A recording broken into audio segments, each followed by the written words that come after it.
India में gas खत्म हो रही है, शिप्स आ नहीं रही, क्राइसिस आ गया है। क्या इंडिया सच में गैस क्राइसिस का सामना कर रहा है या फिर ये सिर्फ सोशल मीडिया का किया हुआ पैनिक है? इमेजिन करो कि आप मॉर्निंग में उठते हो, गैस सिलेंडर बुक करने का ट्राई कर, लेकिन डिलीवरी 15 दिन का वेटिंग टाइम दिखा रहे, 15 डेज वेटिंग। आपने सोशल मीडिया चेक किया एंड सडनली सब कोई सेम कह रहा कि इंडिया में गैस की कमी हो गई। तो आज की वीडियो में हम इन्वेस्टिगेट करेंगे, क्या एलपीजी और गैस की सप्लाई सच में रुक गई है? क्या शिप्स इंडिया आ रही हैं या नहीं? मिडिल ईस्ट वॉर का इंडिया पर क्या इंपैक्ट है? और सबसे इंपॉर्टेंट, क्या आम आदमी को टेंशन लेनी चाहिए? Let's break down the real story. नमस्कार and welcome to Satark stories. पिछले कुछ दिनों में सोशल मीडिया पर एक नैरेटिव वायरल हो रहा है कि इंडिया गैस क्राइसिस फेस कर रहा है। लोग बोल रहे हैं गैस सिलेंडर डिलीवरी लेट हो रही है, एजेंसीज पर लाइन लग रही है, रेस्टोरेंट गैस के बिना बंद हो रहे हैं।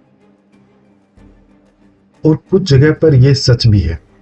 कानपुर और विजयवाड़ा जैसे सिटीज में लोग सुबह 5 बजे से लाइन में खड़े हो जाते हैं सिलेंडर के लिए। मुंबई में एलपीजी डिलीवरी है, वो 7 दिन तक डिले हो रही है। तो क्या मतलब है, गैस खत्म हो रही है? Not exactly. एक्चुअल स्टोरी थोड़ी कॉम्प्लिकेटेड है। इसके लिए सबसे पहले एक बेसिक फैक्ट समझना जरूरी है। इंडिया गैस के मामले में सेल्फ सफिशिएंट कंट्री तो है नहीं, ये हम सब जानते हैं। इंडिया अपनी एलपीजी का 60% इंपोर्ट करता है, 60%, और उसमें से भी 90% यानी कि 90% सप्लाई हमारी गल्फ रीजन से होती है, जो हमारी मिडिल ईस्ट का एरिया है। और एक और क्रिटिकल पॉइंट है, ये गैस शिपमेंट्स मोस्टली एक ही जगह से पास होती हैं, इनका एक ही रूट है जिसको हम बोलते हैं स्ट्रेट ऑफ हॉर्मुज।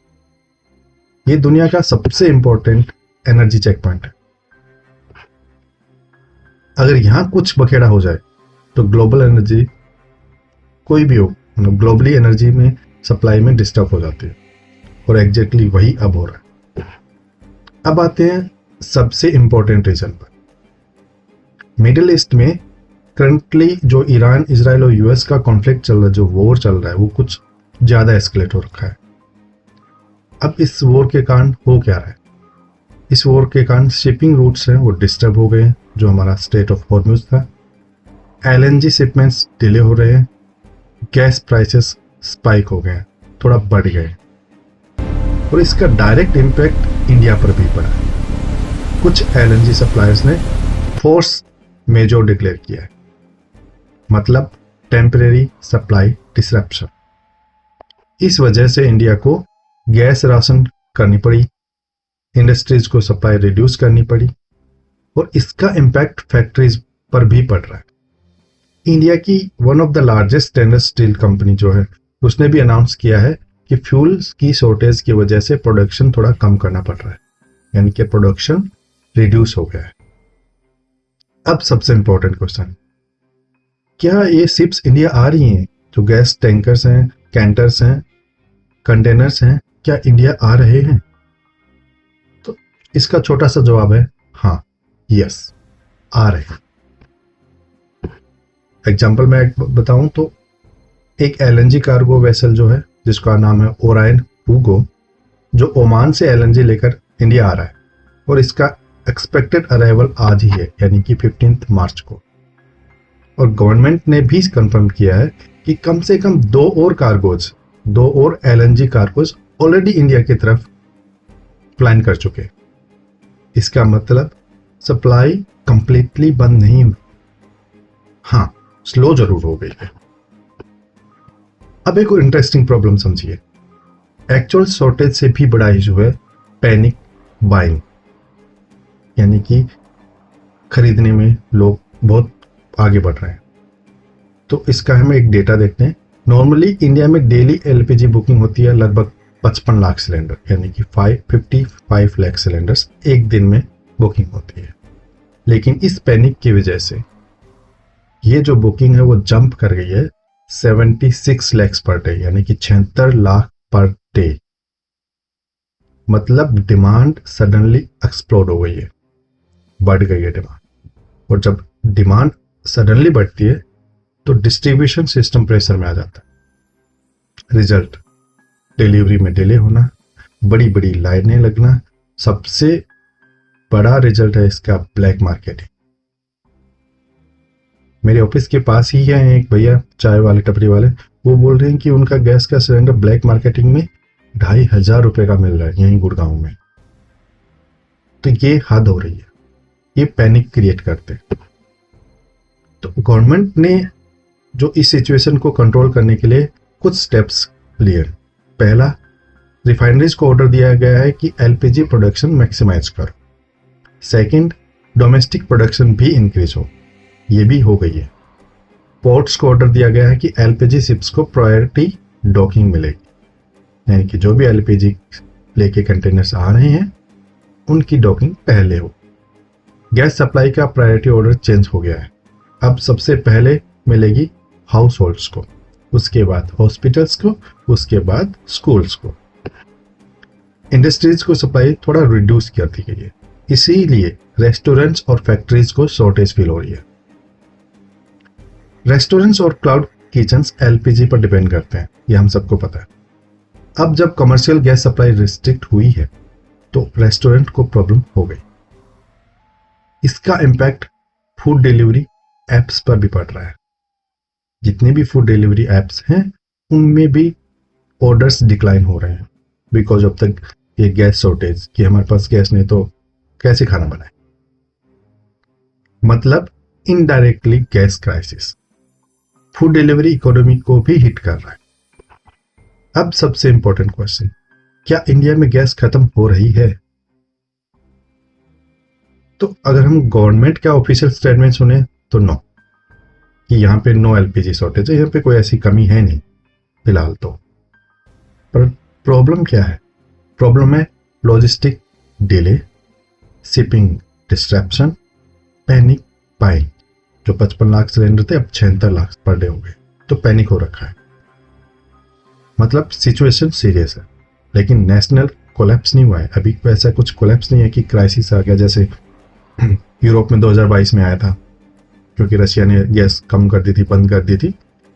अगर ये वीडियो नहीं देखा है तो लास्ट मेरा वीडियो इसी पे है कि रशिया से कैसे इंपैक्ट हुआ था। ये क्राइसिस एक और रियलिटी रिवील करता है कि इंडिया की एनर्जी सिक्योरिटी अभी भी वल्नरेबल है। एग्जाम्पल अगर हम बात करें 2025 में इंडिया के एलएनजी इंपोर्ट्स का 69% वेस्ट एशिया से आया, 69% सिर्फ और सिर्फ वेस्ट एशिया से आया। वहीं 2022 तक पूरी यूरोप की एनर्जी जो डिपेंडेंट कर रही थी रशिया पे, वो कर रही थी 40%, और यहाँ इंडिया कर रहा है 69% सिर्फ और सिर्फ वेस्ट एशिया कंट्रीज से। मतलब अगर गल्फ रीजन, मिडिल ईस्ट में कुछ भी अनस्टेबिलिटी आती तो इंडिया इमीडिएटली इंपैक्ट फील करता है। इस प्रॉब्लम को सॉल्व करने के लिए इंडिया ने मल्टीपल स्ट्रेटेजीज फॉलो कर रहा है, जिसमें से एक है यूएस से एलपीजी इंपोर्ट डील। तो अभी हाल फिलहाल में इंडिया ने 2.2 मिलियन यानी कि 22 lakh ton LPG import deal sign किया है यूएस के साथ। सेकंड है एलएनजी टर्मिनल्स एक्सपेंशन। इसमें इंडिया एलएनजी इंपोर्ट्स कैपेसिटी को रैपिडली एक्सपेंड कर रहा है। थर्ड है पीएनजी एक्सपेंशन। यहाँ क्या हो रहा है, गवर्नमेंट हाउस होल्ड्स को इंकरेज कर रही है कि एलपीजी से पाइप्ड गैस पर शिफ्ट हो जाए। लेकिन यहाँ पे एक बिटर ट्रूथ ये भी है कि हर जगह पाइपलाइन भी तो नहीं है। अगर मिडिल ईस्ट वॉर एस्केलेट होती है, यानी ये और भी बढ़ता है, और जो एक नैरो सी रूट है स्ट्रेट ऑफ हॉर्मुज वो ब्लॉक हो जाता है, तब सिचुएशन डेंजरस हो जाएगी। क्यों? क्योंकि इंडिया की एनर्जी सप्लाई का ह्यूज पार्ट उसी रूट से आता है, उसी रूट पर डिपेंड करता है स्ट्रेट ऑफ हॉर्मुज पर, और वही ग्लोबल चेक पॉइंट है। तो फाइनल ट्रूथ क्या है?